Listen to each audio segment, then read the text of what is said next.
أما بعد فقد قال الله تعالى في كلامه العظيم والفرقان الحميد أعوذ بالله من الشيطان الرجيم بسم الله الرحمن الرحيم هو الذي بعث في الأميين رسولا منهم يتلو عليهم آياته ويعلمهم الكتاب والحكمة ويزكيهم إنك أنت العزيز الحكيم صدق اللہ العظیم۔ معزز علماء کرام، اسٹیج پہ بیٹھے ہوئے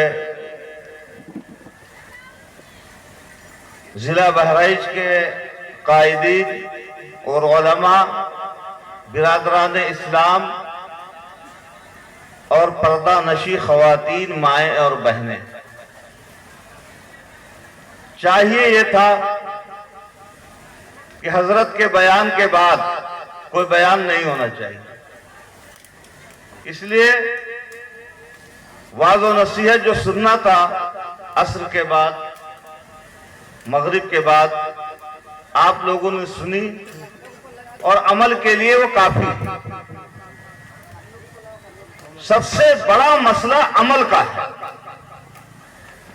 سننے اور سنانے کا سلسلہ تو بہت ہے، ہم سنتے رہتے ہیں، اکابرین آتے رہتے ہیں، ہمارا ایمان تازہ ہوتا رہتا ہے، لیکن جب جلسہ جلوس ختم ہو جاتا ہے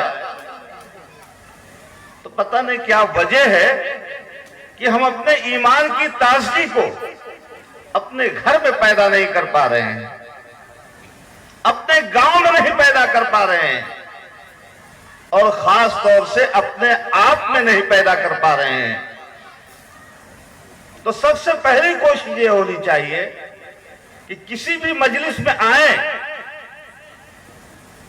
علماء سے تعلق رکھیں، علماء کی باتوں کو سنیں، تو سب سے پہلے مضبوط یہ نیت ہونی چاہیے کہ ہم انشاءاللہ اپنی زندگی کے اندر انقلاب لائیں گے۔ جس طریقے سے علماء نے، اکابرین نے، مشائخ نے ہماری رہنمائی کی ہے اور ہمارے ایمان کے اندر تازگی پیدا ہوئی ہے، انشاءاللہ مکمل ارادہ کر کے جائیں کہ اس تازگی کو ہمیشہ اپنے دل میں رکھیں گے اور اسی مشن کے اوپر کام کریں گے۔ یہ مشن کون سا مشن ہے؟ ہمارے اکابرین، مشائخ، علماء، مدارس کے ذمہ داران، مدارس کے علماء، حفاظ، یہ وہی مشن ہے جو آج سے 1400 سال پہلے سیدنا حضرت محمد مصطفیٰ صلی اللہ علیہ وسلم اس مشن کو لے کر کے اس روئے زمین کے اندر آئے۔ آج ہم ان کے غلام ہیں، آج ہم ان کے ماننے والے ہیں، لیکن اپنی زندگی کے اندر نبی پاک صلی اللہ علیہ وسلم کا طریقہ اور ان کا مشن اتار نہیں پا رہے ہیں۔ اس کی وجہ کیا ہے؟ آج ہمارے گھروں کے اندر، ہمارے محلوں کے اندر، ہمارے خاندان کے اندر، ہمارے بچوں کے اندر جو مشن چل رہا ہے وہ مشن غیروں کا مشن ہے۔ غیروں کے طریقے کے اوپر ہم اور آپ چل رہے ہیں اور اس کے اوپر کوئی نکیر کرنے والا نہیں۔ یہ ضروری ہے۔ ہمارے علماء اور مشائخ جتنے لوگ بھی تعلیم و تربیت کا انتظام کیا ہے، وہ تعلیم و تربیت کا انتظام وہی مشن کو جو آج سے 1400 سال پہلے سیدنا حضرت محمد مصطفیٰ صلی اللہ علیہ وسلم لے کر کے آئے تھے اور اس مشن کے اوپر چلنے کی ہدایت اور رہنمائی دی تھی۔ اور انشاءاللہ مجلس کے اندر آئیں تو یہ ارادہ کر کے آئیں، یہ نیت خالص ہونی چاہیے کہ یہاں کے بعد، جانے کے بعد اس مشن کے اوپر ہمیشہ انشاءاللہ چلے۔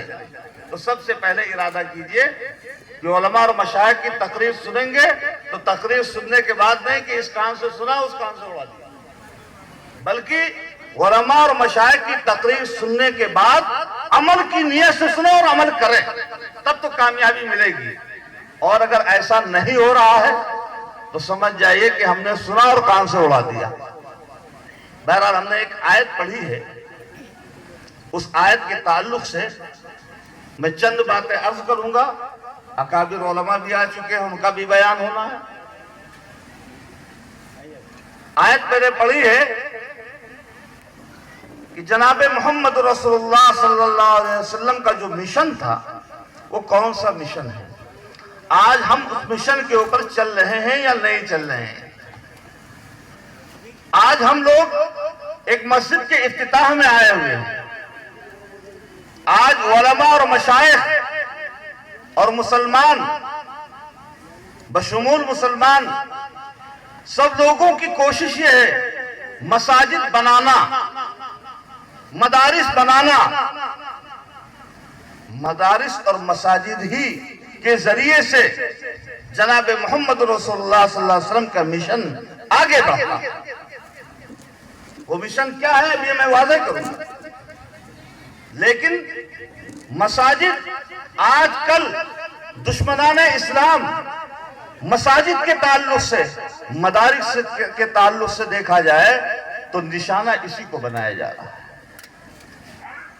جس کو ہم کرنا چاہ رہے ہیں نشانہ اسی کو بنایا جا رہا ہے. چاہے وقت ترمیمی بل لا کر کے نشانہ بنایا جائے یا اور کوئی طریقہ اپنایا جائے، جس مشن کو ہم چلانا چاہ رہے ہیں، جس مشن کو ہم آگے بڑھانا چاہ رہے ہیں، باطل طاقتیں اسی طریقے سے اس مشن کی ناکامی کے لیے کوشاں ہیں، مکمل طریقے سے عمل کر رہے ہیں. ہم کو کیا کرنا چاہیے؟ اگر اس مشن کی ناکامی کے لیے کوشش کر رہی باطل طاقتیں تو ہم کو اور توجہ دینے کی ضرورت ہے. مدارس کے لحاظ سے نہ دیکھا جائے یہ چھوٹا مدرسہ ہے، یہ بڑا مدرسہ ہے، یہ بڑے علماء ہیں، یہ چھوٹے علماء ہیں. حضرت مولانا حسین احمد صاحب مدنی رحمت اللہ علیہ کا قول ہے. حضرت نے فرمایا کہ بخاری پڑھانے والے کا ثواب جو ملتا ہے ایک ادنا بغدادی قاعدہ پڑھانے والا بھی اسی ثواب کا مستحق ہے. وہ اپنے کو کمتر نہ سمجھے. علاقے کے اندر چھوٹے چھوٹے مکاتب چلانے والے نہ علماء اور حفاظ اپنے کو کمتر سمجھیں اور نہ ہمارے بڑے اکابری ان کو کمتر سمجھے. اللہ نے جس سے جو کام لیا، کسی سے بخاری شریف پڑھوا رہا ہے، کسی سے بغدادی قاعدہ پڑھوا رہا ہے. مسجد کے اندر جھاڑو لگانے والے کی بھی اہمیت وہی ہے. اللہ کے ہاں ثواب کا مستحق ہوگا، لیکن شرط یہ ہے کہ اخلاص کے ساتھ کرتا رہے، مشن لے کر چلتا رہے. جو چھوٹے لوگ ہیں، چھوٹے مدرسے کے لوگ ہیں، وہ احساس کمتری میں مبتلا نہ ہو کہ ہم سے کام ہی نہیں ہو پا رہا. ایسا نہیں ہے، بلکہ چھوٹے مدرسے کے لوگ بڑے مدرسوں سے زیادہ محنت کر رہے ہیں، زیادہ محنت کر رہے ہیں. بغدادی قاعدہ پڑھا ایک چھوٹا سے بچہ ہے، اگر بغدادی قاعدہ پڑھا کر کے تیار کر کے قرآن شریف اور ناظرہ پڑھا کر کے آگے نہ بڑھائے تو بڑے مدرسے والے سب بیٹھے رہیں گے. کوئی پوچھنے جائے گا؟ دیہات سے یا قرب و جوار سے اگر بچے تیار ہو کر کے یہی جو مکاتب کے لوگ ہیں، چھوٹے چھوٹے مدرسے کے لوگ ہیں، تو اکابرین کو بھی خیال رکھنا چاہیے اور اصاغرین کو احساس کمتری میں مبتلا نہیں ہونا چاہیے اور یہ نہ سوچنا چاہیے کہ ہم سے کام نہیں ہو پا رہا ہے. دیکھیے مقصد کیا ہے؟ مقصد اللہ کی رضا ہونی چاہیے. اگر یہ کام ہم کر رہے ہیں تو اللہ کی رضا کے لیے کر رہے ہیں، کسی کے دکھاوے کے لیے نہیں. کوئی چھوٹا سمجھے بڑا سمجھے اور یہ سوچ کر کے کام کرنا چاہیے. یہ مشن وہی مشن ہے جو جناب محمد رسول اللہ صلی اللہ علیہ وسلم نے چلا کر کے اور ہم کو بتایا، ہم اسی مشن کے اوپر چل رہے ہیں. قرآن پاک کی آیت جو ہم نے پڑھی ہے خطبے کے اندر، اس کا ترجمہ آپ کے سامنے واضح کر کے اور مشن سے مشن کو جوڑ کر کے آپ کو بتا دیں گے انشاءاللہ. اور کوشش اسی اعتبار سے کیجئے. جیسے ہم نے آیت پڑھی ہے وَالَّذِي بَعَثَ فِي الْأُمِّيِّينَ رَسُولًا مِّنْهُمْ، رسول بھیجا، وہی وہ ذات جس نے رسول بھیجا ان پڑھ لوگوں میں ایک ایسا رسول انہی میں سے یتلو علیہم آیاتی، جو قرآن پاک کی آیتوں کو پڑھ پڑھ کر کے سناتا تھا، وَيُعَلِّمُهُمُ الْكِتَابَ وَالْحِکْمَةَ، اور کتاب اور حکمت کی تعلیم دیتا تھا۔ کتاب سے مراد قرآن پاک، یعنی اس کے معنی اور مفاہیم کو واضح کر کے بتاتا تھا، اور حکمت کے بارے میں لکھا ہے کہ حکمت سے مراد علم الشرائع، یعنی شریعت کا علم، پوری شریعت کا علم۔ وَيُزَكِّيهِمْ، یزکیہم کا ترجمہ یہ ہے کہ جو برائیاں امت میں پھیلی ہوئی، جاہلانہ رسومات پھیلے ہوئے ہیں، امت برائیوں میں پھنسی ہوئی ہے، اس کا خاتمہ کرنا، امت کی اصلاح کرنا، یہی مشن جناب محمد رسول اللہ صلی اللہ علیہ وسلم کا تھا۔ آج ہم کو اسی مشن کے اوپر کام کرنا ہے اور اسی طریقے کے اوپر کام کرنا ہے کہ کسی طریقے سے امت کا تعلق قرآن سے جڑ جائے، سیرت رسول سے جڑ جائے، امت کے اندر برائیاں ختم ہو جائیں، اچھائیاں پیدا ہو جائیں، اللہ سے تعلق پیدا ہو جائے، اللہ کے رسول سے تعلق پیدا ہو جائے، آپ کے طریقے کو اپنانے والے بن جائیں۔ یہی مشن جناب محمد رسول اللہ صلی اللہ علیہ وسلم کا تھا، اور یہی مشن آج بھی علماء اور مشائخ کا بھی، مدارس کا بھی، مساجد کے ذریعے سے یہی پیغام دیا جاتا ہے۔ تو آپ لوگ یہ نیت کر کے جائیں کہ مکاتب مدارس کا خیال رکھیں، جو اس لیے کہ باطل طاقت اس کو ختم کرنے کی مختلف سازشیں اور پلاننگ کر رہی ہے۔ آج ہماری بے توجہی یہ ناسور بن جائے گی، ناسور بن جائے گی، نہیں بن جائے گی۔ تو زیادہ سے زیادہ خیال رکھیں، علماء سے تعلق رکھیں، یہ کہہ کر کے نہ بیزار ہو جائے کہ علماء کچھ کر نہیں رہے، علماء تو سارا کام کر رہے ہیں۔ آج علماء ہی کے ذریعے سے، مشائخ کے ذریعے سے جو ذریعہ ہے قرآن و حدیث کے علم کا، پہلے تو صحابہ کے ذریعے سے ہم کو قرآن و حدیث ملا، تابعین کے ذریعے سے ملا، بزرگان دین سے ملا، علماء کے ذریعے سے ملا، جو سلسلہ جس طریقے سے تھا وہ چلتا رہا۔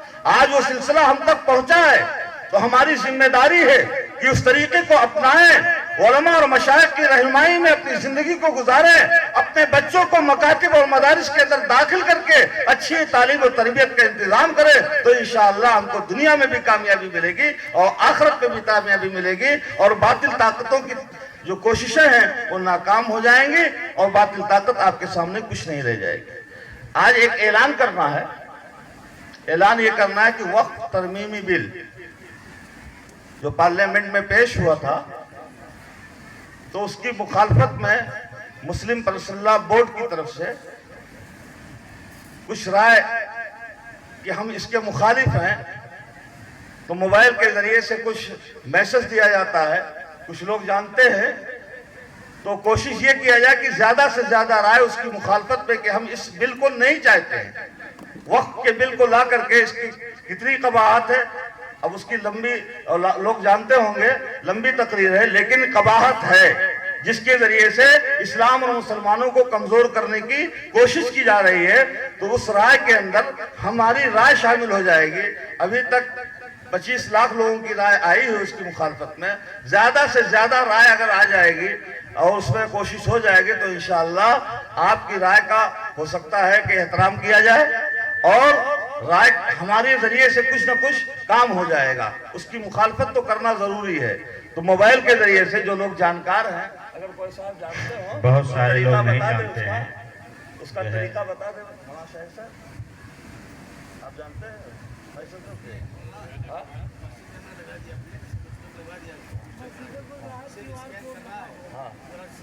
بس چلیے، اعلان ہو رہا ہے، ایک دوسرے سے معلومات کر کے اور اس کو کیجئے، کرنے کا کام ہے، یہ نہیں بے توجہی کا کام نہیں ہونا چاہیے۔ آپ معلوم، یہ آپ کی ذمہ داری ہے۔ آج اعلان آپ کے کانوں تک پہنچا، معلومات پہلے بھی حاصل ہوئی، تو آپ کی ذمہ داری ہے کہ ایسا کام کریں، وقت نکال کر کے، چھوڑ کر کے اپنا کام تو انشاءاللہ کامیابی ملے گی۔ وآخر دعوانا الحمدللہ۔